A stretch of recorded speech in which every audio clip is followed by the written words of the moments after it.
Oh boy, I can't wait to hop back into Modern Warfare 2. That's strange. Could have sworn my brother purchased the game. Where did that go?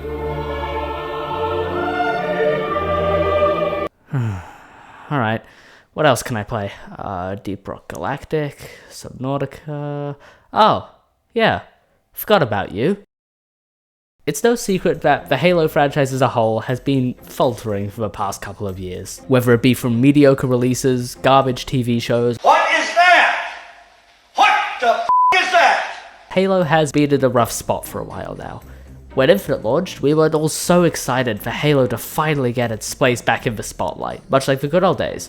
And for a while, all seemed well. But then problem after problem and delay after delay, Infinite died out very fast. But just over a week ago, Halo received its biggest win in a long time in the form of Halo Infinite's Winter Update. Although essentially a Season 2.5, this update contains the most amount of content the game has ever seen, and today we're going to be breaking it all down. Make sure to leave a like and subscribe if you haven't already. If you feel like it, you can even comment. Now, onto the video. First off, 343 made some slight changes to various weapons in the sandbox, giving buffs to weapons like the Plasma Pistol, Pulse Carbine, Disruptor, and Commando, and handing out slight nerfs to the Battle Rifle and Frag Grenade. Overall, I've found that they haven't really changed the way I play the game, as I used to use the Commando quite frequently anyway, but I appreciate the buff to the two Plasma weapons mentioned above, as they were practically useless before the update. Next, we have the Winter Update's free 30-tier Battle Pass. There's not a lot to say. Yeah, it's got some cool cosmetics, but where were they at launch? You know, in the season based around Halo Reach. I will give it some points because it is free, but I thought we were past the point of repeat filler items like XP boosts and emblems. Although, this Battle Pass does contain my personal favourite helmet from Reach, so that's another point right there. As well as the Battle Pass, there are two new events coming later in the season, Winter Contingency 2 and Joint Fire, one of which contains Christmas-themed cosmetics for your Spartan, and the other contains the much-anticipated JFO helmet, as well as a handful of visors, attachments, as well as a coating.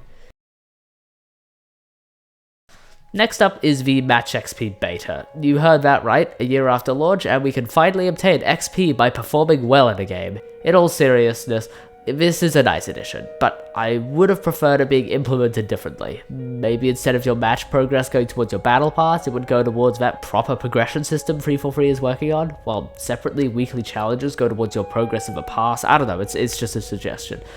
The difficulty of these challenges have also been altered severely, some of them being as easy as getting a kill with any banished weapon. Also, 343, please change the amount of challenges needed for the weekly reward back to what it was before, or at least add a couple more after you've claimed your weekly prize. One new game mode has been added, Covert One Flag. This version is a fun little game to play with friends, but nothing more. One team is armed with unlimited camouflage, pulse carbines, and sidekicks, and the other is armed with unlimited threat sensors, commando rifles, and energy swords. I don't really have much else to say. But now it is time to talk about the big parts of the update, starting with the release of Campaign Co-op. Although 343 have, for now, can split-screen co-op for Infinite's campaign, you are still able to play it with friends online. I personally thought that Infinite's campaign was one of its best aspects, and although the community has somewhat soured to it over time, playing any game with friends can turn even the most mediocre experiences into something fun and exciting. I haven't actually had a chance to play Infinite's campaign with my friends, but keep an eye out on the channels of some of my friends. They may upload campaign co-op content with me in it, so definitely keep an eye out for that, because that'll be very good when that releases. Also, we now have the ability to replay missions. Again, not much to say here. I mean, it's been a feature at launch in every single Halo game for the past 20 years, so yeah. Before we move on, I just want to highlight an interesting point brought up by Halo content creator Hidden Xperia. And it's also very clear that certain cutscenes were not meant to be replayed with certain weapons. Like, for example, I replayed Warship Gabrakan earlier this morning with my Finish the Fight save, and as you can see, it's very clear that a energy sword was not meant to be shown in this cutscene. It's a bit weird. It's almost as if this campaign was designed for its missions not to be replayed. I don't know, it just feels a bit weird in that sense. An interesting point, for sure. With this update also comes a whole host of new achievements for you to unlock in the campaign. Some sound pretty fun if I'm gonna be honest, like Rolling Thunder, in which you need to kill 5 enemies with a gravity hammer from a vehicle's passenger seat, and some others sound almost impossible, like Vintage Fisticuffs, where you need to kill a hunter pair with melee attacks. Yeah, no thanks. Getting close to the end, by far the biggest feature in the winter update is the Forge beta. In previous Halo games, Forge was just a neat little tool to help you make your own maps and game modes. A good example being my first Forge map I made in Halo 2 Anniversary's multiplayer in about a week or two. Pretty good if I do say so myself, but it lacks detail, and the environment, no matter how many trees I face into the floor, still looks bland and boring. By comparison, this is what people have managed to make in Infinite Forge in less than a week.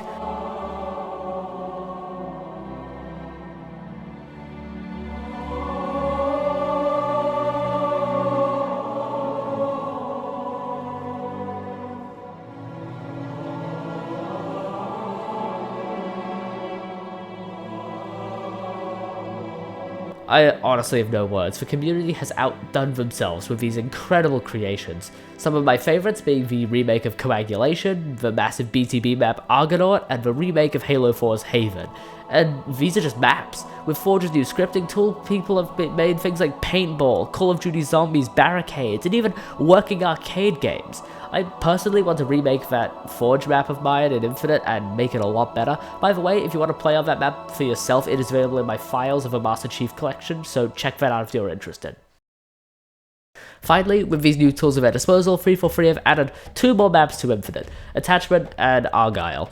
These are alright, not bad, but not great either. I mean, they're good showcases of what you can do with Forge, but the community has made maps 10 times more interesting, and some of these are remakes of maps that have existed for years. Also, why do I get the feeling that Argyle was designed as a 4-hour map, and then some guy at 343 was just like, hey, you know what Infinite needs more of? More human bases. So they slapped a UNSC palette over the top and called it a day. It also doesn't help that Argyle was taken out of matchmaking due to a bug. You can still play it in customs, but with all the other Forge maps on offer, why would you want to play this one? And I think that's it. Infinite's latest update has done something I honestly thought was impossible. Forge is incredible. Campaign co-op is a blast, and the population, although still low, is a lot healthier than before the update. Overall, I'm going to need to give Halo Infinite's winter update a solid 7 out of 10.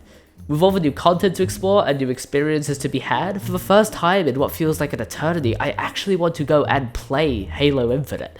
With Season 3 Echoes Within approaching much quicker than any of us were expecting, I am not only excited for the future, but hopeful that Halo will one day be able to reclaim its rightful place on the throne of console gaming. Thank you all so much for watching. This video is probably going to be a lot shorter than my others. I just wanted to put something out while I was working on bigger projects.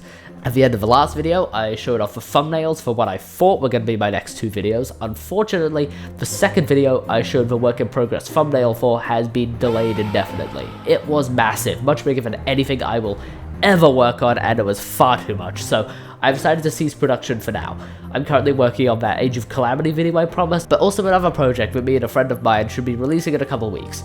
That's all. I just wanted to update you all on the status of those projects of the channel quickly. I'm also planning on a complete channel rebrand, but it will also take time as I need to figure out how to, make my new banner and logo before I change them to the new versions. Again, thank you for watching. If you enjoyed, make sure to leave a like and comment if you feel like it. That's all from me today. Stay safe and stay subscribed.